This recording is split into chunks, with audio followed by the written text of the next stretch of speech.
What do you get when you start with a sweeper and then it turns into a slider and then into a passive from a blocker shape? That.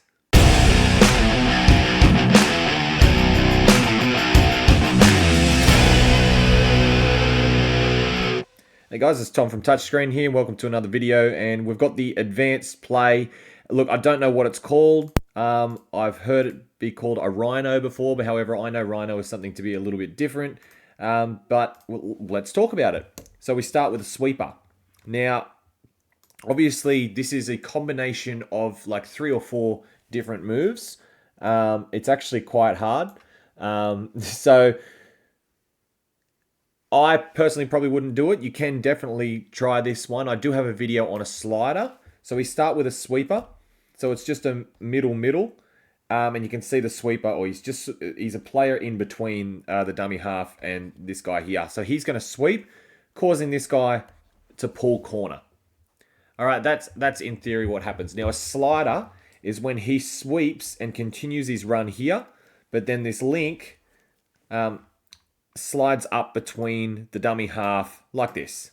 He slides up between them. And the idea being, with this player pulling corner, the dummy half can take off to the short side.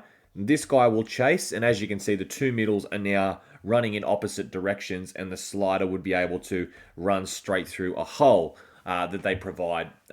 That's a slider. If you want to have a look, check out my video on the slider. If I remember, I'll put it in as a link, but sometimes by the time I'm putting a video up on to stream, that I just forget. But anyway, so here's the slider here. Okay, you can see now that this player here, now this is Manly. Manly, you're actually quite switched on to plays. He's going to recover. So he's going to pull corner, and then you can see he's flipped his shoulders.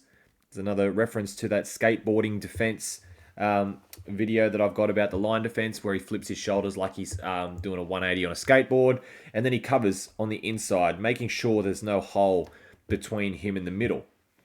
Now, obviously, we talk about touch football as a game of chess. You make one move, I make another move, and a lot of these moves have to be preempted. So what the team with the ball has done, they've sent this player here, who was the dumper. So he's dumped, split short side, firstly to get out of the way and to give the impression that this is the play that's running. And then he's got around and he's positioned himself deep. Okay, because this slider now is going to act as a block runner. And now all of a sudden, we have a pass that's going to go out the back to this player running around, because this middle here is now focused on the sliding link that's cutting through the center of the line. And as you can see, he comes right in.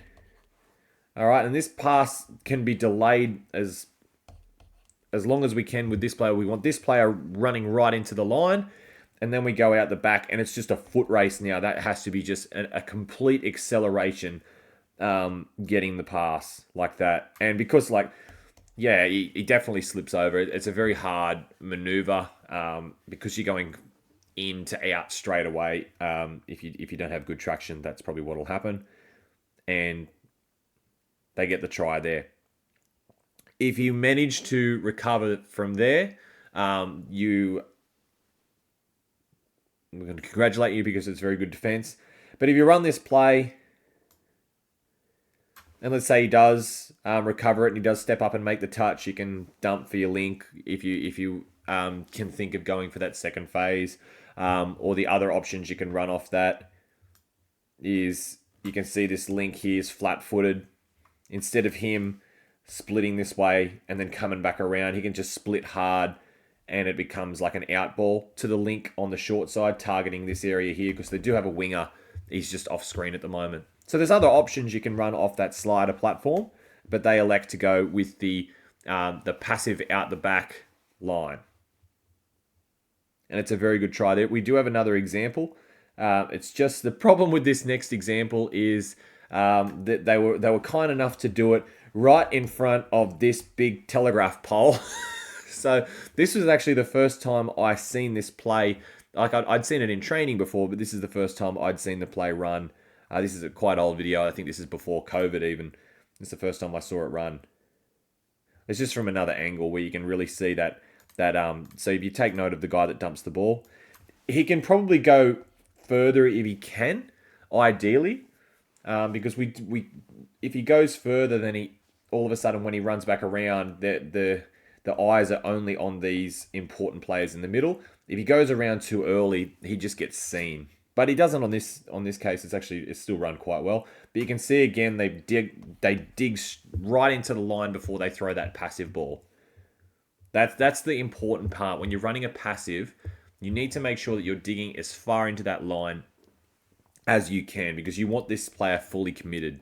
If you pass early, then just means you're giving him more time to actually chase your passive pass out, or if you throw short, he's got enough time to come in. So that's the important one there. But yeah, he hits the passive out the back. And that's what will normally happen. But like I said, this play looks really cool. But you only want to run this play if you've got really good defenders that are capable of recovering from the original slider. Because there's no point just doing this play when a team is pulling corner and shutting down.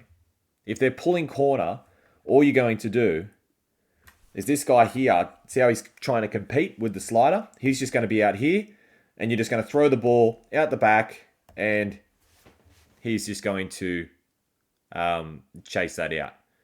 Okay, so just because you've got a passive runner doesn't mean you have to pass it. All right?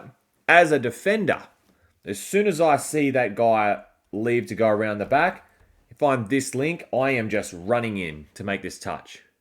Because there's no one in front of me now. As soon as I see that guy that from the sweeper has angled back around, you just jam in there. That's from a defensive point of view. But yeah, that's the slide. If you have any more questions, throw them in the comments. I can answer them as best as I can. But yeah, thanks for watching, guys. Really appreciate the support on the channel once again. And we will see you on another video every Monday, 7 p.m. Sydney time. But we also have members videos as well, which only access to members. So you can check them out. They should be in the playlist. But we'll see you at touch.